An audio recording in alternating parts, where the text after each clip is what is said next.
Salam sejahtera dan selamat datang sekali lagi ke channel ini Currents via MY, tempat di mana kita kupas isu-isu panas politik Malaysia secara mendalam dan tanpa tapis.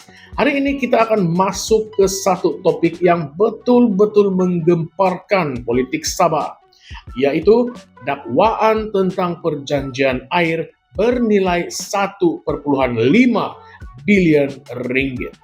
Betulkah atau tidak proyek ini wujud? Atau adakah ini hanya satu lagi episode dalam drama politik yang tidak pernah habis?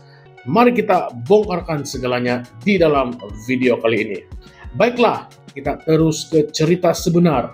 Baru-baru ini, ahli Dewan Undangan Negeri Tanjung Aru, Datuk Juns Wong, mendakwa bahwa wujudnya satu perjanjian konsesi air bernilai 1,5 bilion ringgit.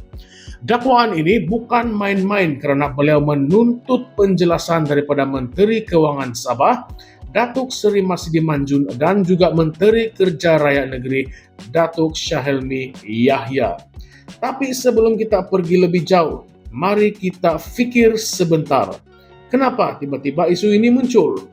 Apakah ada sesuatu yang coba disembunyikan atau ini hanya satu lagi serangan politik semata-mata? Dakwaan ini mendapat reaksi keras daripada pembantu menteri kepada Ketua Menteri Sabah, Datuk Nizam Abu Bakar Titingan. Beliau dengan lantang menafikan perkara ini dan menyifatkannya sebagai satu fitnah yang berniat jahat. Katanya, proyek yang dimaksudkan itu sebenarnya masih di peringkat cadangan dan belum ada kelulusan rasmi daripada kerajaan negeri. Jadi, kalau kita ikut logik, kalau proyek belum wujud, macam mana pula ada perjanjian bernilai 1,5 bilion ringgit? Ini yang buat ramai orang tertanya-tanya.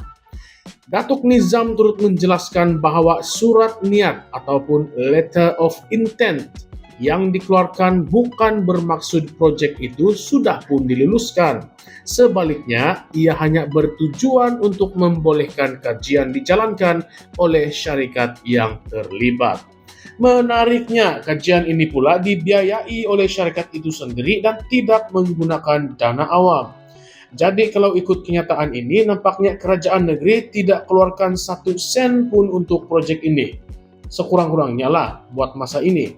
Tapi disinilah muncul persoalan. Kalau betul ini hanya satu cadangan, kenapa Juns Wong begitu yakin dengan dakwaannya? Dari mana datangnya angka 1,5 bilion itu? Dan kalau ada dokumen yang membuktikan perjanjian ini benar-benar wujud, kenapa ia tidak didedahkan kepada umum? Kalau kita imbas kembali isu berkaitan pengurusan air di Sabah bukanlah perkara baru. Adakah Anda masih ingat skandal Jabatan Air Sabah pada tahun 2016? Masa itu lebih 100 juta ringgit uang tunai ditemui dalam siasatan SPRM. Dipercayai hasil daripada penyelewengan proyek bekalan air di negeri ini. Sampai ada gambar longgokan duit yang menjadi viral. Dan skandal itu membuktikan bahwa sektor air di Sabah memang ada masalah ketelusan. Jadi, bila timbul dakwaan tentang perjanjian air 1,5 bilion ringgit ini, ramai yang secara otomatis akan merasa curiga.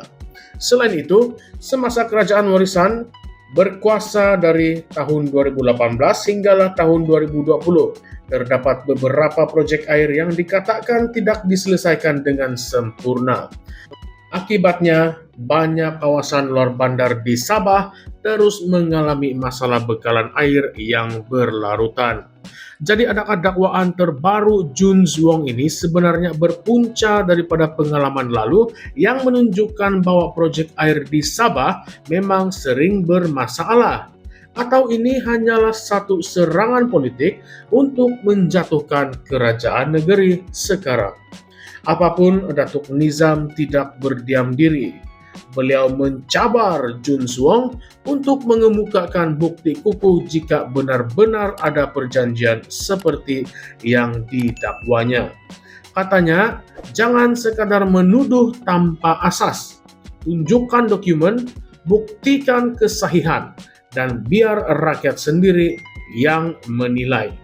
Pada masa yang sama, beliau juga memberi amaran bahwa tindakan tegas akan diambil terhadap mana-mana pihak yang menyebarkan tuduhan palsu. Sekarang mari kita bincangkan beberapa persoalan yang mungkin bermain dalam pikiran Anda. Pertama, kalau proyek ini benar-benar masih dalam peringkat cadangan dan belum ada kelulusan, kenapa angka 1,5 bilion itu boleh timbul? Yang kedua, adakah mungkin ada pihak dalam kerajaan negeri sendiri yang membocorkan maklumat sehingga Jun Suong berani buat dakwaan seperti ini? Kalau benar, siapakah mereka? Adakah ini menunjukkan adanya perpecahan dalam kepimpinan Sabah sekarang? Satu lagi persoalan besar, kalau betul proyek itu bernilai 1,5 bilion ringgit dan diluluskan kemudian, siapa sebenarnya yang akan mendapat manfaat terbesar? Adakah rakyat Sabah akan menikmati air bersih dengan lebih baik? Atau adakah ini akan jadi satu lagi proyek yang menguntungkan pihak tertentu sahaja? Kita semua tahu bahwa dalam banyak case sebelum ini, proyek besar seperti ini sering dikaitkan dengan kepentingan politik dan perniagaan tertentu. Jadi, adakah ini hanya satu lagi contoh bagaimana proyek besar digunakan sebagai alat untuk kepentingan pihak tertentu? Dan jangan juga lupa, walaupun Nizam menafikan kewujudan proyek ini buat masa sekarang, ada satu kenyataan yang perlu kita beri perhatian. Beliau menyebut bahwa jika proyek ini diluluskan, kemungkinan Perbadanan Pinjaman Sabah SCC akan menjadi pemberi pembiayaan menerusi inisiatif pembiayaan persendirian. Nah, disinilah timbul satu lagi persoalan. Adakah ini bermaksud perjanjian awal memang sudah ada, tetapi masih dirahasiakan sehingga mendapat kelulusan rasmi? Pada akhirnya, persoalan terbesar yang kita perlu jawab adalah ini. Apakah rakyat Sabah boleh yakin bahwa kerajaan negeri benar-benar tulus dalam hal ini? Atau adakah kita sedang menyaksikan satu lagi episode di mana proyek besar digunakan sebagai bahan permainan politik? Jadi apakah pendapat Anda? Adakah dakwaan Jun Suong ini ada asas? Atau ini hanya satu lagi permainan politik untuk mengelirukkan rakyat? Dan lebih penting, bagaimana kita sebagai rakyat boleh memastikan ketulusan dalam proyek-proyek besar seperti ini? Komen di bawah, dan jangan lupa untuk like, share, dan subscribe kepada channel ini, Current Sphere MY, untuk lebih banyak analisis politik yang panas dan penuh kontroversi. Kita jumpa lagi di dalam video seterusnya. Sekian saja, terima kasih semua.